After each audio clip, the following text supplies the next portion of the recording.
Buenos días, hermanos. Qué buen tiempo que hemos tenido de poder cantar, adorar a nuestro Dios. Vamos a abrir nuestras Biblias en el libro de Romanos. Llegamos al capítulo 15. Seguimos estudiando este libro que nos ha llevado tiempo, pero que ha sido muy interesante poder estudiarlo e ir paso a paso, sobre todo en algunos temas que son bastante controversiales en algunos sentidos, y otros que también son muy profundos y que tuvimos que ir considerándolos de a poquito allí. Hoy no vamos a terminar el capítulo 15, vamos a analizar desde el versículo 14 hasta el versículo 24. Y el apóstol Pablo acá ya empieza como a despedirse en cierta manera, pero da como sus últimos argumentos acerca de por qué él sirve al Señor, por qué él hace la obra que hace, por qué él honra a Dios o cuál es la razón por la cual quiere seguir adelante. Y yo traté de pensar o de dejar que Dios me hable, en cierta manera, directamente, por medio de este pasaje. Y vamos a leer ahora los versículos, de estos 11 versículos que tenemos acá. Pero lo que resalta de estos versículos que vamos a analizar es que Dios nos está llamando para que nosotros podamos llamar a otros. Y la tarea es una tarea congregacional. Él habla de la iglesia, habla de su ministerio y habla de lo que van a hacer adelante. Entonces, es una tarea congregacional. El ser llamados, Dios nos ha llamado a todos, en primer lugar, al arrepentimiento. Porque Dios es el santo ser que decidió descender de su trono, venir a este mundo, realizar, es cierto, muchos milagros, varias cosas hizo en este mundo el Señor Jesucristo, pero sobre todo, Él dijo, yo he venido a buscar y a salvar a los que se habían perdido, aquellos que estaban lejos y sin esperanza, yo he venido a buscarlos. Y recordemos que en la historia de la Biblia, cada parte nos habla acerca de un Señor que se acerca, un Dios que viene. Cuando Adán y Eva, la humanidad representada en ese matrimonio, se alejaron y pecaron, fue Dios el que vino y quiso reconciliarse con ellos. Cuando cada uno de sus hijos se desviaban, el Señor venía a su encuentro. Pasó con Abraham, pasó con Jacob. Siempre el Señor venía a su encuentro porque quería reconciliarse con ellos y los llamaba, para que después ellos llegasen a llamar a otros y pudieran así continuar con la obra que Dios les había encomendado.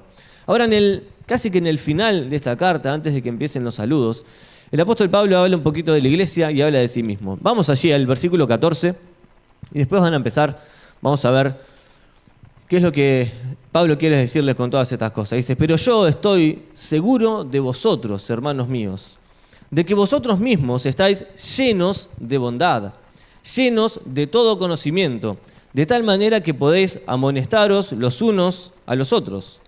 Mas os he escrito, hermanos, en parte con atrevimiento, como para haceros recordar por la gracia que de Dios me es dada, para ser ministro de Jesucristo a los gentiles, ministrando el Evangelio de Dios, para que los gentiles les sea ofrenda agradable, santificada por el Espíritu Santo. Tengo pues de qué gloriarme en Cristo Jesús en lo que a Dios se refiere. Porque no osaría hablar sino de lo que Cristo ha hecho por medio de mí, para la obediencia de los gentiles, con la palabra y con las obras, con potencia de señales y prodigios, en el poder del Espíritu de Dios. De manera que desde Jerusalén y por los alrededores hasta Ilírico, todo lo he llenado del Evangelio de Cristo. Y de esta manera me esforcé a predicar el Evangelio, no donde Cristo ya hubiese sido nombrado, para no edificar sobre fundamento ajeno, sino que como está escrito, aquellos a quienes nunca le fue anunciado acerca de Él, verán, y los que nunca han oído de Él, entenderán. Por esta causa me he visto impedido muchas veces de ir a vosotros, pero ahora, no teniendo más campo en estas regiones, y deseando desde hace muchos años ir a vosotros, cuando vaya a España, iré a vosotros, porque espero veros al pasar y ser encaminado allá por vosotros, una vez que haya gozado con vosotros. El Señor nos habla directamente, por medio de este pasaje, a poder obrar, a poder actuar. Y por eso tenemos que pensar en este concepto, llamados desde la perspectiva de Dios. A veces nosotros pensamos que tenemos un llamado, que tenemos que hacer algo porque nos gusta hacerlo, porque sentimos que tenemos la capacidad para hacerlo, o porque simplemente se dio la oportunidad. Pero desde la perspectiva de Dios, ¿cómo debe obrar la iglesia? ¿Cómo tenemos que trabajar nosotros? ¿Y qué es lo que tenemos que hacer? ¿De qué forma tenemos que proceder en esto que se llama, o que entendemos bíblicamente, que es el reino de Dios? Cuando Jesús vino a este mundo, dijo: el reino de los cielos se ha acercado. Y esa expresión a veces nos causa un poco de confusión. ¿Cómo es que un reino vino? Y sí, porque el Rey de Reyes, el Señor de Señores, el Dios eterno se había acercado, pero físicamente, personalmente, para buscar a aquellos que se habían perdido y que estaban lejos. Y de esa manera el reino se acercó y fue ofrecido. Y ahora Dios sigue ofreciendo el mismo reino. Y no está hablando de un reino terrenal, sino de un reino espiritual. Todos aquellos que nacimos en este mundo, nacemos lamentablemente separados de Dios y lejos del pacto, lejos de las promesas, fuera de este reino. Pero Él sigue siendo el rey. Nacemos en una provincia, digamos, rebelde, que le ha dado la espalda al rey y que no quiere estar en comunión con Él. Pero Él vuelve una y otra vez a exhortarnos diciendo: necesitas acercarte porque yo me he acercado. Y desde la perspectiva de Dios, Dios es el que toma la iniciativa. Pero una vez que ha llamado a algunos, ¿qué hizo con ellos? Los envió. ¿Se acuerdan cuando el Señor Jesús envía a los 70? Que salen por todos lugares, de 2 en 2. El pasaje previo a ese, el Señor Jesús los mira y les dice: rueguen pues al Señor de la mies que envíe obreros a su mies. Y esa es una parábola, ¿verdad? Es una forma metafórica de referirse: bueno, hay mucha tarea para hacer. Están prontos los campos para cosechar. Por lo tanto, es necesario que vayan a cosechar lo que ya está pronto para ser cosechado. Entonces, ruéguenle al Señor que los envíe a cosechar, porque si Él no los envía, ustedes no podrán ir. Entonces, estas personas oraron. ¿Y quiénes fueron enviados? Ellos mismos. Ellos mismos fueron enviados a servir al Señor, a hacer los milagros que Dios les había dado, a hacer las proezas que Él les había permitido hacer, pero sobre todo a anunciar el nombre de Jesucristo, que Él había venido a este mundo. Ahora, para poder entender esto, tenemos que darnos cuenta que el llamado de Dios involucra a la iglesia y todo lo que con ella lleva. Entonces, llamado desde la perspectiva de Dios, y vamos a ver algunas cosas. En primer lugar, el llamado de Dios desde la perspectiva de Dios apunta a que la iglesia esté comprometida. ¿Comprometida con qué? Con la causa de Cristo. Comprometida con la evangelización. Y podemos decir, a las naciones, sin exagerar, porque es así. El llamado de Dios es evangelizar a todo el mundo.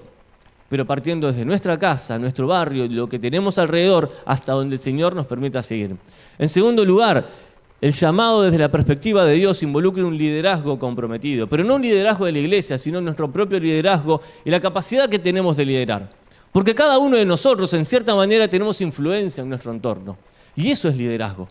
No solamente habla del liderazgo de la iglesia, sino de lo que cada uno de nosotros podamos hacer en el lugar en el cual Dios te permite ser influencia. A veces decimos, bueno, yo no soy líder. Ah, ¿no? Depende de dónde, depende con quién. Porque todo el tiempo somos observados. Y todo lo que hacemos es evaluado bajo un escáner mucho más profundo y más severo que el de las demás personas. Así que todos tenemos un cierto lugar de influencia. Por lo tanto, tenemos que tener nuestra capacidad puesta delante del Señor para que Él la utilice. Y en tercer lugar, vamos a ver que tenemos que tener una visión muy clara, ¿no?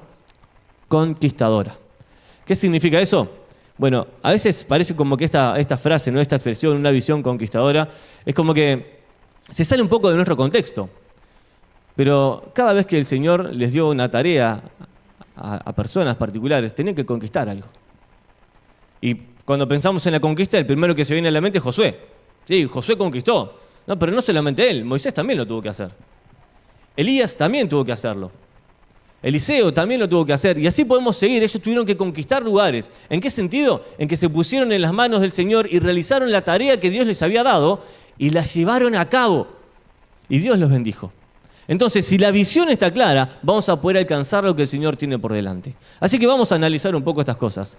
La iglesia comprometida, lo vemos allí en el versículo 14, dice, no, estoy seguro de ustedes. El apóstol Pablo, después de darle una carta muy larga, con una profundidad teológica muy severa, muy grande, él está tranquilo, porque ve una iglesia madura, ve una iglesia comprometida. Le dice, estoy seguro, hermanos, que entre ustedes se pueden amonestar. Y acá emplea una frase, una expresión, ¿no? Llenos de bondad. Y quiero que detenerme un poquito en esta expresión. La iglesia comprometida estaba llena de bondad. ¿Podemos decirle a alguien que está lleno de bondad? O como dice también, no solamente llenos de bondad, sino llenos de todo conocimiento. Tenemos que tomar literalmente esta expresión como para decir, bueno, para ser una iglesia comprometida, entonces tengo que estar lleno de conocimiento. ¿Hasta dónde? ¿De qué conocimiento? Lleno de bondad. Bueno, ¿cómo me lleno de bondad? ¿Qué significa esto? ¿Entienden lo que les estoy diciendo? A veces como que pasamos muy rápido por encima de estas cosas, pero esto en realidad se le llama una metáfora de sustancia. ¿Qué significa eso? Que es un concepto abstracto de un evento, una actividad, una emoción, que para expresar la idea se representa con algo material. A ver, nosotros no podemos materializar la bondad. No puedo decir, esto es la bondad. O como decir, bueno, ¿qué es el amor? Tampoco lo podemos materializar. Sin embargo, el Señor nos llama a ser llenos de amor. No puedo materializar lo que son las emociones, la alegría o la tristeza. No la podemos materializar. Pero utilizamos metáforas de sustancia para poder materializarlos y entenderlos. En cierta manera, lo que Dios está haciendo por medio de esto es tratando de explicarnos el concepto para que nosotros podamos proceder de manera correcta. Esta metáfora de sustancia lo que nos está amonestando, lo que nos está diciendo el Señor es: ustedes tienen que buscar el corazón de Dios para que la bondad del Señor se llene en sus vidas. Hermanos, una iglesia comprometida está llena de bondad. ¿Qué significa eso? Que en su proceder, en su carácter, en su forma de tratarse entre ellos es amable, apacible, delicada, que se nota el fruto del Espíritu Santo. Satanás apunta a destruir lo que Dios quiere construir. Y a veces no nos damos cuenta que la obra de Satanás comienza en la iglesia. Y a veces decimos, bueno, Satanás está haciendo una obra en la iglesia, pero ¿quién es la iglesia? Cada uno de nosotros. Yo soy la iglesia, tú eres la iglesia, y juntos formamos el cuerpo de Cristo y la iglesia. Y a su vez, hermanos de diferentes congregaciones y de diferentes lugares del mundo forman la gran iglesia, llamada la Iglesia Universal, la iglesia de Dios de todos los tiempos. Si Satanás quiere destruir la iglesia, lo primero que quiere hacer es destruirte a vos. ¿Y dónde empieza la obra de Satanás? Bueno, la Biblia le llama la mente o le llama el corazón, que también es otra metáfora, porque en cierta manera el corazón es simplemente un órgano que se dedica a bombear sangre, ¿no? Y nosotros lo identificamos como el centro de la vida. Pero tenemos que entender esto como el centro de las emociones y la voluntad. Ahí es donde empieza a atacar Satanás, en el centro de las emociones. Cuando vos empezás a sentir algunas cosas que te incomodan de otros hermanos, o te incomodan de vos mismos, o te incomodan de la iglesia y de la palabra de Dios. Satanás empieza a obrar allí. Y tal vez tenemos que pensar un poquito cómo es que obra él. Bueno, Satanás no es omnisciente. Él no sabe todas las cosas. Él sabe cómo vos procedés. Conoce tus deseos por tu conducta. Conoce lo que querés hacer por lo que decís. Por lo tanto, si de nuestras intenciones salen buenas acciones, Él no va a tener muchos argumentos que dar. Hay algo que me encanta. Cuando el apóstol Pablo le habla a los tesalonicenses, allí en 1 Tesalonicenses capítulo 1, él empieza a decir cosas buenas de la iglesia y a alabarlos y a llenarse de gozo. Y les dice, ustedes son mi gozo, mi corona, ustedes son el gozo de mi ministerio, ustedes son la corona del ministerio y me siento... En cierta manera nosotros podemos decir, me siento orgulloso de la iglesia que son, porque son tan buenos, se aman tanto y el testimonio que tienen ha llegado a toda Asia Menor. Todos saben cómo proceden ustedes. Eso es exactamente lo contrario a lo que Satanás hace con la iglesia de Cristo. Porque a Satanás se le llama el acusador de los hermanos y está delante del Padre acusándonos una y otra vez. Él es el acusador.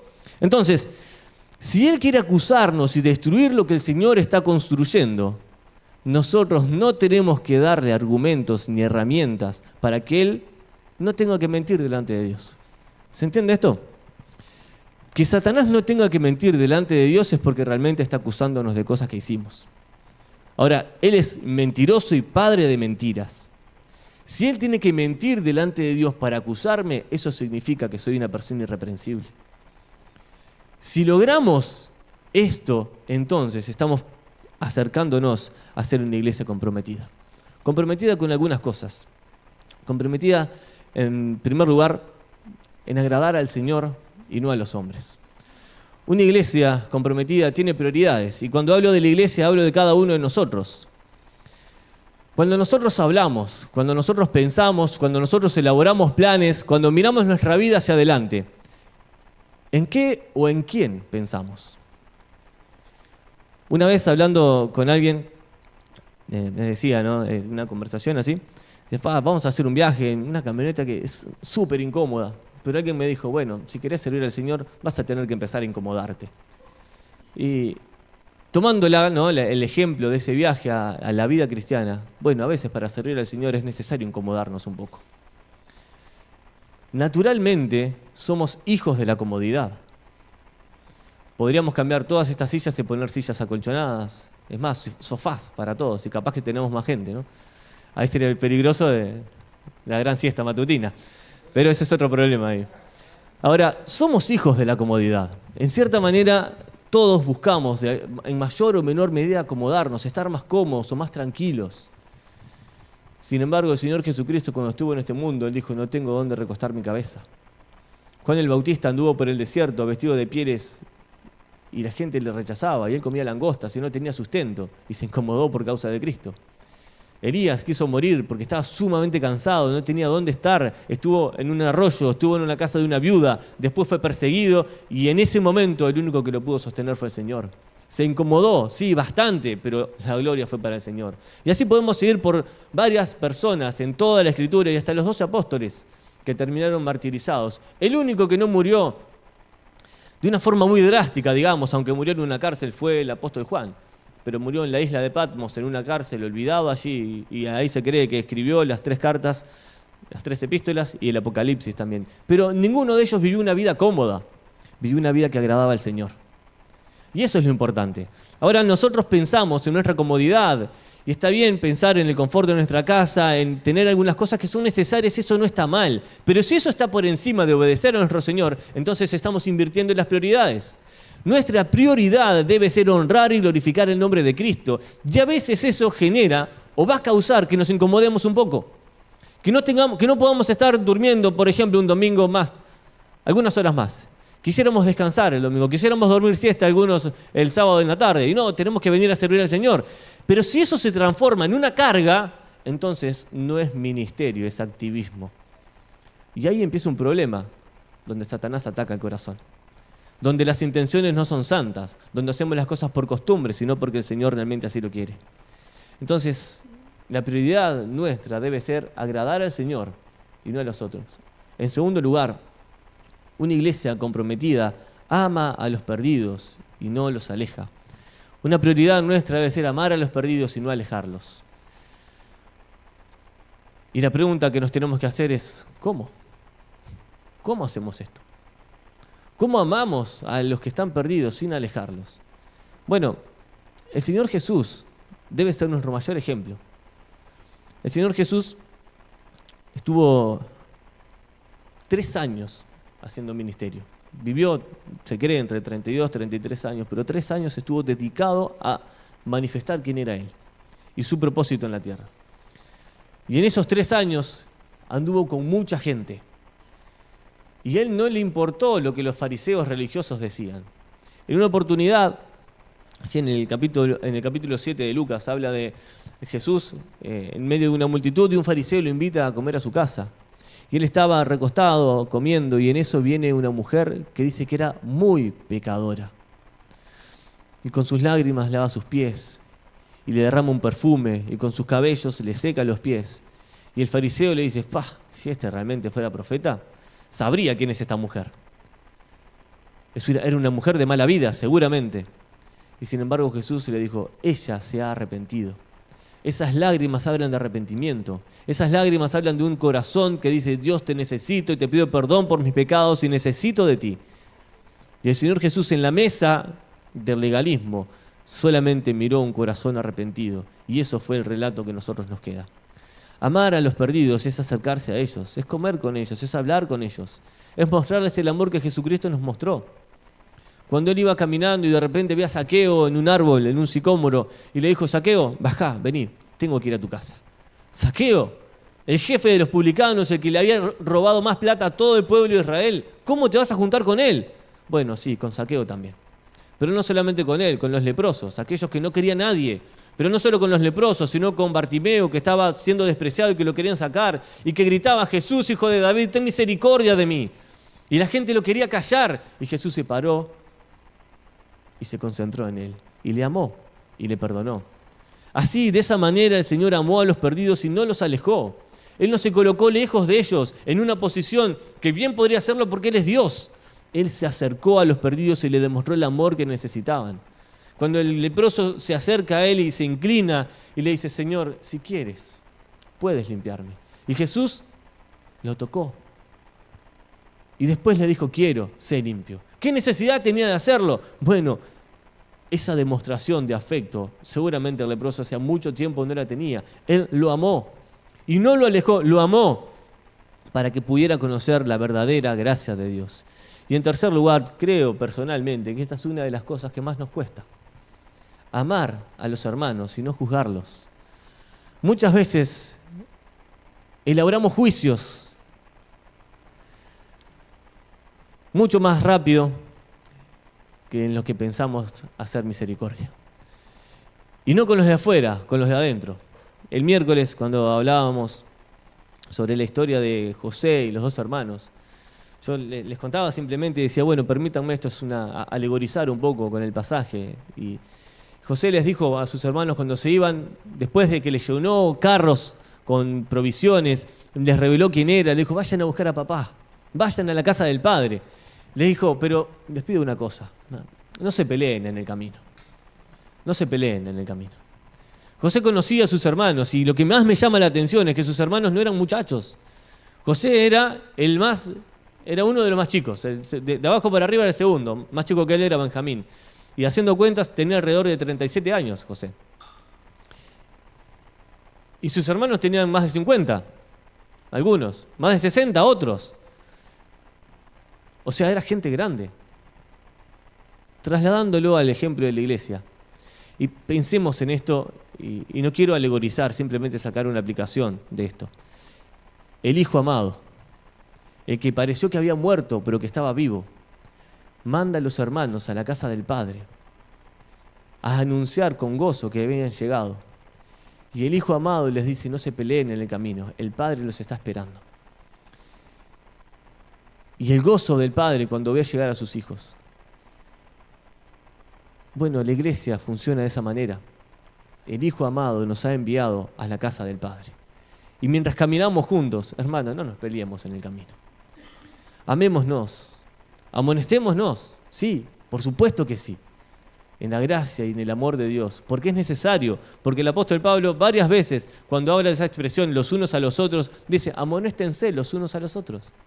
Pero esa amonestación no es crítica, no es juicio, es ánimo, es aliento, es corrección para seguir. Bueno, la iglesia de Dios debe funcionar así. No somos jueces, somos administradores de la gracia de Dios y no de la justicia de Dios. Por lo tanto, administremos la gracia. Porque el Señor dice que Él es el juez justo y nada se le escapará a Él. ¿Por qué? Porque Gálatas capítulo 6, versículo 7 dice esto: todo lo que el hombre sembrare, eso también segará. Y si la palabra de Dios lo dice así, ¿nosotros qué podemos hacer en contra de eso? El Señor sabe cómo hacer las cosas. Y sin duda, Él se encargará de hacer las cosas de una manera perfecta. Pero Dios, en su soberanía, creó al hombre en su libertad. Y esto lo tenemos que entender. Porque muchas veces le echamos la culpa a Dios de las cosas que nosotros hacemos. Dios nos creó con libertad de acción. No somos robots dirigidos por la soberanía de Dios. Él no estableció un plan y se va cumpliendo simplemente arbitrariamente. Él ha dado un panorama profético de todas las cosas que sucederán, pero te dio la libertad a ti y a mí de tomar decisiones. De amar o de no amar, de corregir o de no corregir, de hacer la obra de Dios o de no hacerla. El Señor le ha dado a la iglesia libertad, al mundo libertad. Por eso es que no todos son salvos, porque hay algunos que eligen no creer. Sin embargo, gracias a su misericordia, algunos elegimos creer y estamos en la mano del Padre, en la mano del Hijo, protegidos por Él, llenos de su Espíritu Santo. Y si el Espíritu Santo está en mí y el Espíritu Santo está en ti y nos rodea y nos llena, entonces hay una comunión garantizada por Dios, pero que debe ser valorada y estimada por los hermanos. Que el Señor nos permita vivir de esa forma, glorificando y agradando su nombre. Porque eso es lo que la iglesia debe hacer. En segundo lugar, y avanzamos un poco más, ahí está todo el pasaje que habla acerca de la obra del apóstol Pablo, que él ratifica, en cierta manera, lo que hace, un liderazgo consagrado. Él se había consagrado al Señor. El apóstol Pablo era una persona muy importante religiosamente, tenía poder político, poder religioso, y sin embargo él renunció a todo eso para incomodarse en la obra de Dios, diciendo: yo les he escrito, y le dice, hermanos, tal vez un poco atrevidamente, porque Pablo nunca había llegado a Roma, no había estado en Roma. Sin embargo, por lo que le habían contado hermanos que habían estado allí, conocía bastante bien a la iglesia. Y vamos a ver que en los saludos al final, saludan más personas que en cualquiera de las otras cartas, y nunca había estado allí, y conocía a los hermanos de la iglesia de Roma. Eso es un paréntesis nomás, eso habla de la comunión de las iglesias, que no es de ahora, es del principio de los siglos. Y qué lindo disfrutar de esas cosas, ¿no? Entonces, un liderazgo consagrado, dice el apóstol Pablo allí en el versículo 17, tengo pues de qué gloriarme en Cristo Jesús.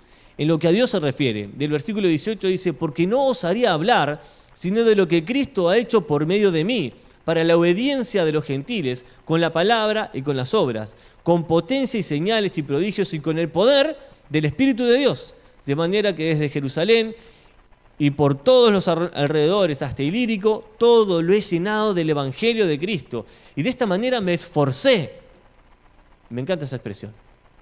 Me esforcé. Muchas veces oramos y le decimos, Señor, danos la oportunidad de hablar.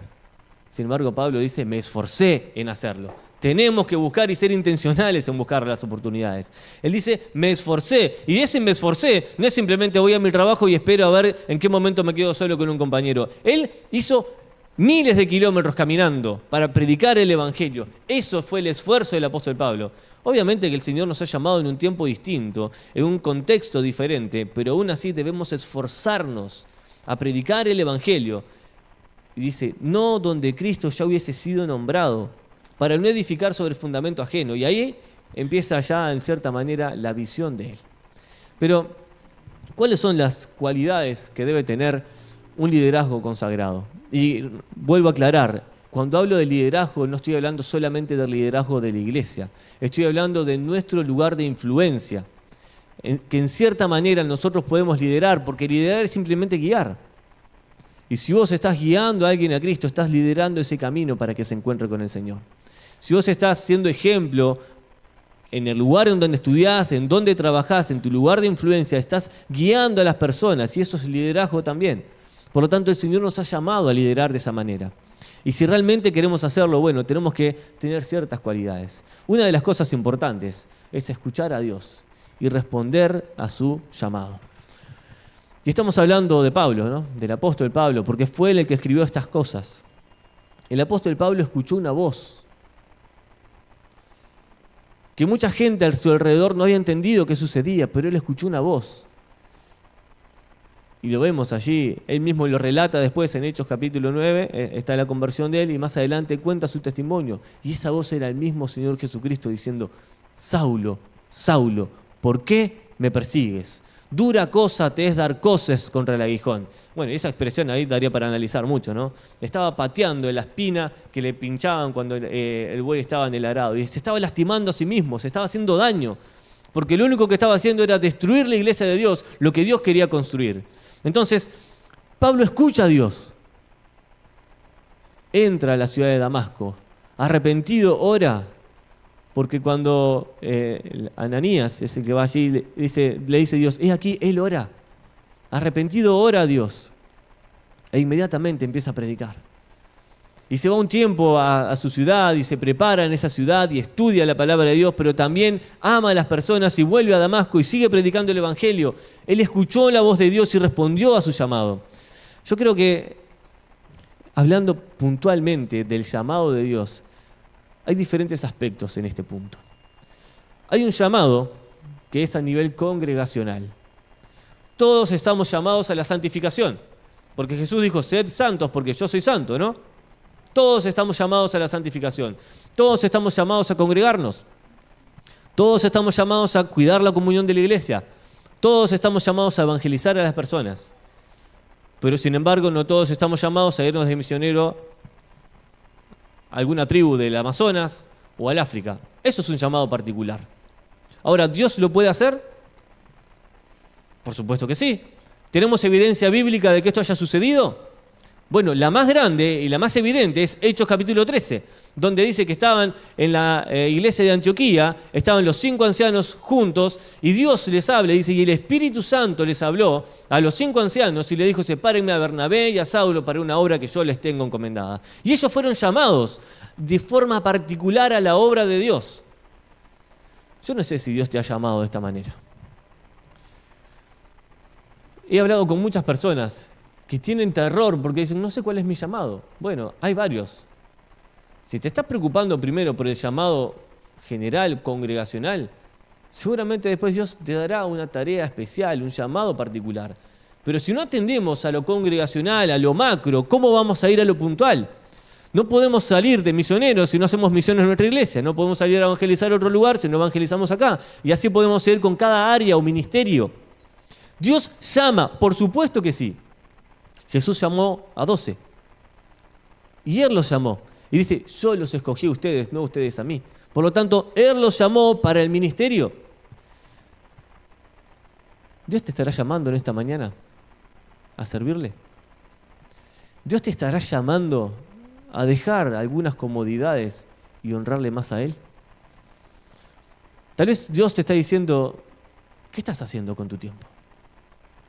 ¿Qué estás haciendo con tu dinero? ¿Qué estás haciendo con tus recursos? Con los años que te quedan de vida. ¿Saben que en la Biblia aprendemos a contar los años por días? Dice, los días de los años de su edad fueron, y después dice, por lo tanto tenemos que pensar, ¿cuántos días me quedan? ¿Y qué voy a hacer el día de mañana?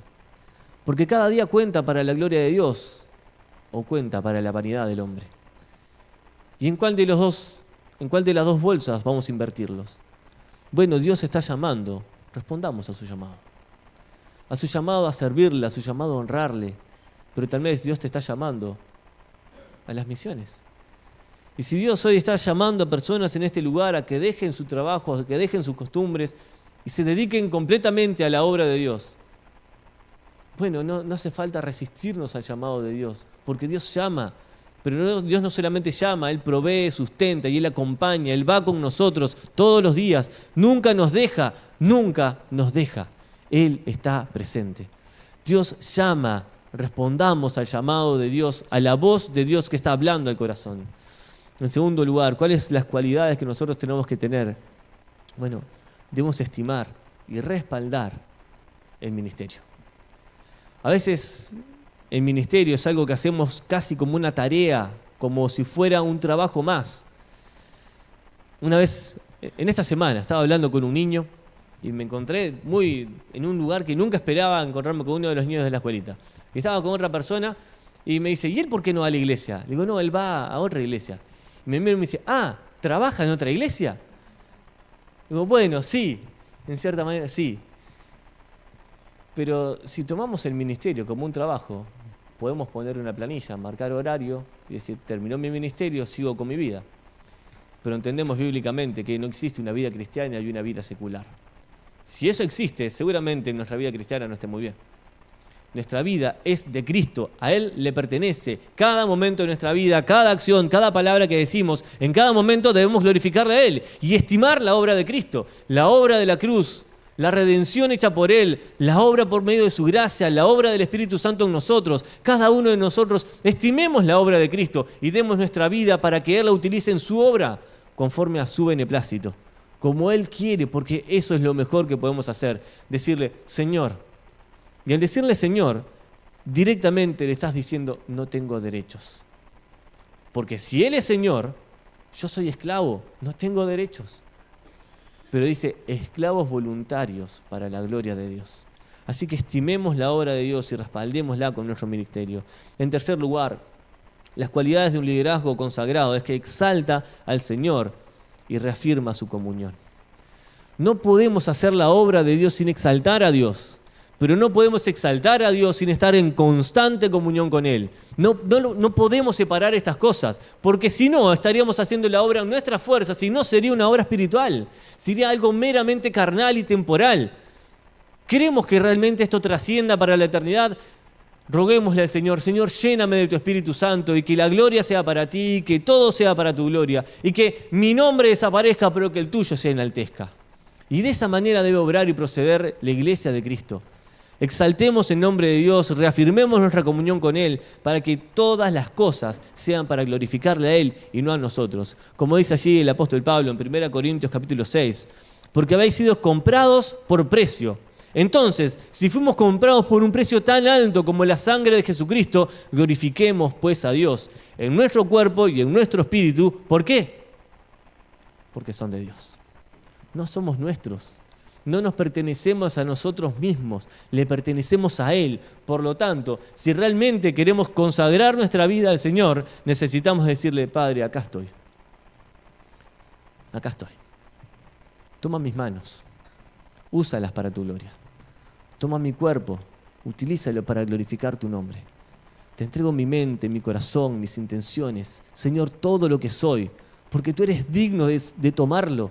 Y porque en tus manos puede ser bien utilizado. Señor, úsame para la gloria de tu nombre. Por último, una visión conquistadora. Ahí me quedó 2 veces el con, pero bueno, las maestras acá después me corregirán. Una visión conquistadora. Una de las historias que más me encanta de la Biblia es la conquista en manos de Josué.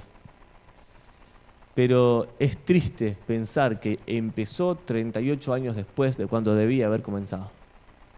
¿Se acuerdan de eso?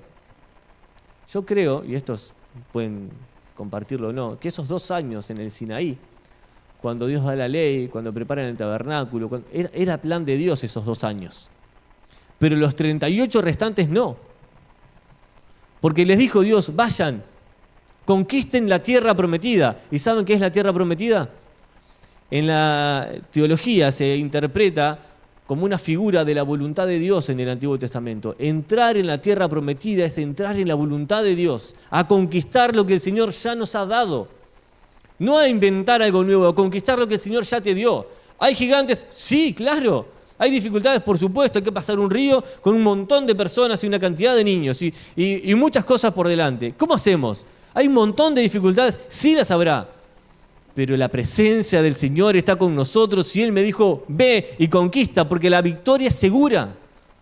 Si realmente tenemos esta visión conquistadora, entonces nos vamos a movilizar, porque una visión conquistadora, en primer lugar, moviliza a la iglesia, no nos deja estar quietos. Si realmente decimos, Señor, la mies es mucha, o sea, hay mucha tarea para hacer, hay mucho para cosechar, pero los obreros son pocos. Bueno, Señor, envía a alguien, pero que no sea yo. No es así, no es así como funciona la obra de Dios. Una visión conquistadora impulsa a la iglesia. Nos impulsa, nos moviliza, nos hace estar ocupados. De algo que he visto, que cuando las personas están ocupadas, no tienen tiempo para pensar en otras cosas. O para decir otras cosas, o para inventar historias. No, cuando estamos ocupados, nos ocupamos en servir al Señor. Y eso es saludable, y eso le hace bien a la iglesia. Si realmente tenemos una visión de conquista, decimos, hay almas que necesitan el Evangelio, hay personas que se están yendo al infierno, nosotros estamos cómodos, estamos tranquilos. Señor, bueno, que lo haga otro. Total, la tarea de evangelizar es aquellos que tienen el don de evangelista o los que son líderes de la iglesia. No es para mí. No funciona así. No funciona así. Josué solo no podía hacer nada. Nada. Es más, los príncipes de todas las tribus, solo tampoco. Necesitaban todo el pueblo de Dios conquistando la tierra que el Señor les había dado. Tenemos una tierra para conquistar. La tenemos. Y necesitamos tener esta visión de conquista, que la iglesia se movilice. En segundo lugar, motiva a los que no están comprometidos. Si entre todos, si la iglesia tienen una visión de conquistar, de salir adelante, de ministrar, de predicar el Evangelio, de hacer discípulos, de discipular a otros, de exaltar el nombre de Dios, van a haber personas que van a decir, yo estoy demasiado quieto, ¿qué hago? Bueno, necesito involucrarme con los demás. Entonces, en cierta manera, va a motivar a los que no están comprometidos a comprometerse. Y no a descomprometerse a los que están comprometidos. Entonces, tengamos una visión clara de lo que Dios quiere hacer. Prediquemos el Evangelio, avancemos en lo que Dios nos ha dado y no nos quedemos quietos, no nos conformemos con lo que tenemos, porque el Señor tiene grandes cosas para su iglesia y su iglesia somos nosotros. Por lo tanto, hagamos lo que tenemos que hacer para que el nombre de Cristo sea exaltado, para motivar a otros, para ir a buscar a aquellos que no están, para mover a aquellos que están quietos. Una visión de conquista motiva a los que no están comprometidos, pero también mantiene la obra fresca. La obra de Dios depende de Dios, es cierto. Pero yo estoy convencido de que Dios hace la obra con aquellos que están dispuestos, pero también aquellos que están disponibles para hacerlo. Muchas veces dicen, no, yo estoy dispuesto. ¿Cuándo? Cuando me jubile. Bueno, no estás disponible entonces. No, la obra de Dios se hace con los que están dispuestos y disponibles. Y a veces estar disponibles implica quitar un poco de tiempo para mí y darle un poco más de tiempo al Señor. Quitar un poco de tiempo para mis tareas y hacer lo que Dios quiere que hagamos. A veces implica dormir un poco menos y hacer un poco más. Bueno, no sé qué es lo que Dios te está pidiendo. No sé qué es lo que Dios está hablando en este momento para refrescar su obra en tu vida. Pero si realmente tenés una visión de conquista, de decir, Señor, la tierra prometida está por delante y quiero alcanzarla, entonces eso va a mantener fresca tu comunión con Él, tu deseo de agradarle y tu deseo de honrarle a Él. ¿Por qué? Porque tenemos que mirar con diligencia cómo andamos, no como necios, sino como sabios, aprovechando bien el tiempo porque los días son malos. Remarquemos estos dos versículos. Miremos bien cómo estamos andando. Seamos diligentes, los días son malos. Entonces, desde la perspectiva de Dios, tenemos que estar comprometidos, debemos estar consagrados y debemos avanzar para conquistar lo que el Señor nos ha dado. Todo esto, si lo dejáramos simplemente en la teoría, quedaría como un mensaje bastante lindo, solamente. Pero meditemos un poquito juntos y motivémonos a la acción. A la luz de la palabra de Dios, ¿estoy siendo un creyente comprometido, consagrado y con visión conquistadora? O sea, esto que estamos hablando, ¿está sucediendo en nuestra vida? ¿Estás comprometido con el Señor? ¿Le has dado todo lo que tenés al Señor? Bueno, el bautismo en cierta manera simboliza eso, es muero al mundo, vivo para Cristo. Algunos hace tantos años que nos bautizamos que nos olvidamos de lo que le dijimos a Dios. Y eso no nos puede pasar. No nos debe suceder. Necesitamos refrescar todo esto. Ahora, una pregunta más.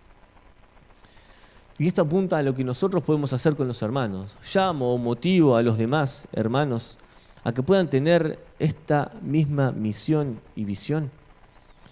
La obra de Dios no depende de 2, 3, 4 ni de 10, depende de cada uno y a sí mismo de todos nosotros. Por lo tanto, como dice el apóstol Pablo ahí en 1 Tesalonicenses capítulo 4, hablando de la venida del Señor, que Cristo viene y se acerca, la venida del Señor se acerca, dice, por tanto, aliéntense los unos a los otros, porque Cristo viene, con estas palabras, Cristo viene, aliéntense los unos a los otros. Y termino con... ¿Me fui?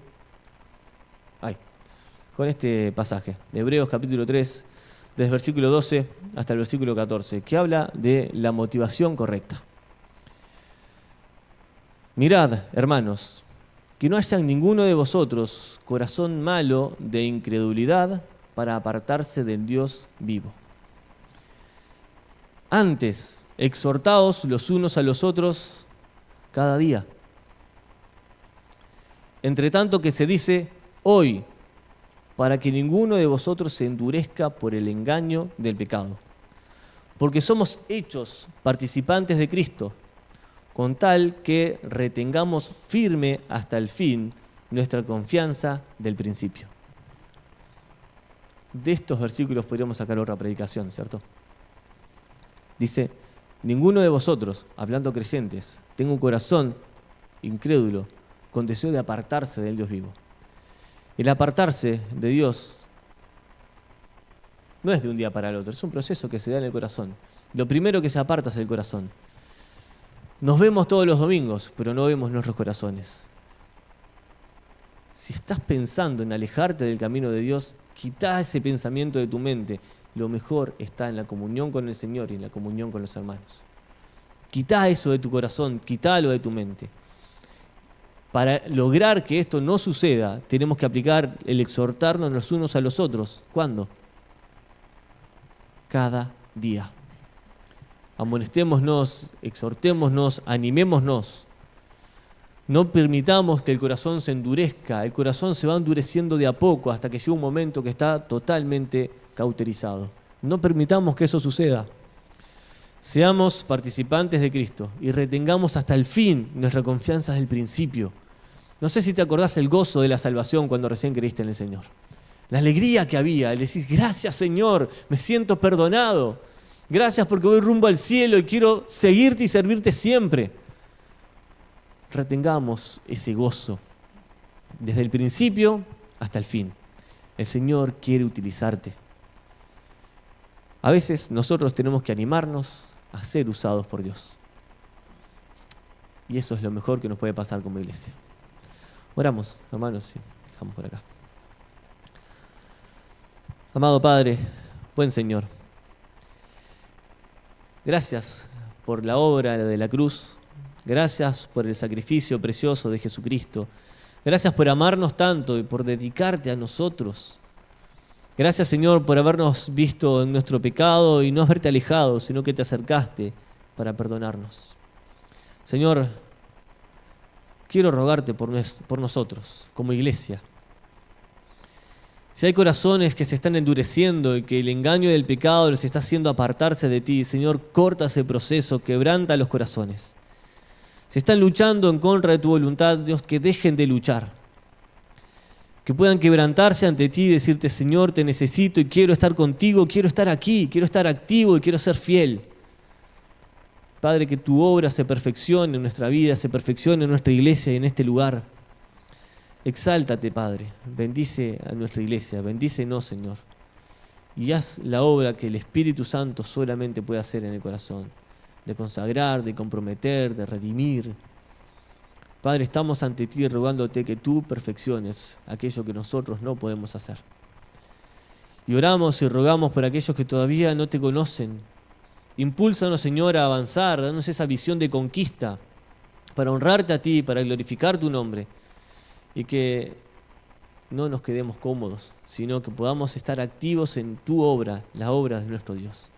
Obra en los corazones que todavía no han creído en ti para que se arrepientan y crean en este mensaje hermoso de bendición, de perdón de pecados, de vida eterna, de restauración con Cristo. Señor, moviliza a tu iglesia y ayúdanos a estar ocupados en ti. Pero Dios, permítenos, Señor, acercarnos cada vez más, disfrutar de la frescura de tu palabra, de tu presencia, de tu Espíritu en nosotros. Dios, que hoy sea un domingo donde realmente podamos ser llenos de ti, renovados, Señor.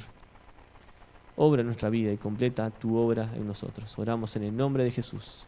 Amén. El Señor les bendiga, hermanos.